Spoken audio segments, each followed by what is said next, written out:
Hi guys, നമുക്ക് easy ആയിട്ട് ബാച്ചിലേഴ്സിനും abroad നിൽക്കുന്ന സ്റ്റുഡൻസിനും എല്ലാം ട്രൈ ചെയ്യാൻ പറ്റുന്ന ഒരു തട്ടിക്കൂട്ട് ബിരിയാണി ഉണ്ടാക്കിയാലോ. ഇത് മാരിനേറ്റ് ചെയ്യുന്ന വീഡിയോ ഞാൻ വിട്ടുപോയി കേട്ടോ.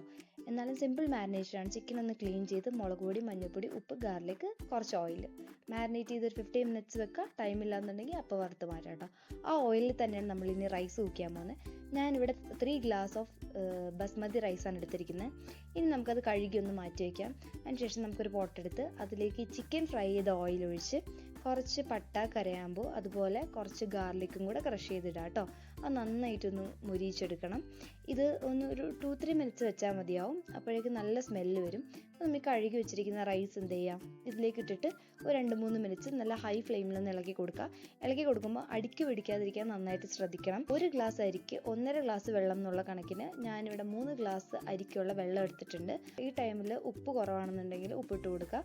എന്നിട്ടൊന്ന് മൂടി വെച്ച് ഫസ്റ്റ് 5 മിനിറ്റ്സ് ഹൈ ഫ്ലെയിമിലും പിന്നെ ഒരു 20 മിനിറ്റ്സ് എന്ത് ചെയ്യുക, ലോ ഫ്ലെയിമിലും വെച്ച് കുക്ക് ചെയ്യുക. അതുപോലെ നിങ്ങൾ എടുക്കുന്ന പോട്ടിനും അതുപോലെ റൈസിനും അനുസരിച്ച് ഡിഫറൻസ് ഉണ്ടാവും കേട്ടോ കുക്കിംഗ് ടൈമിൽ. അപ്പോൾ അതൊന്ന് ശ്രദ്ധിക്കണേ.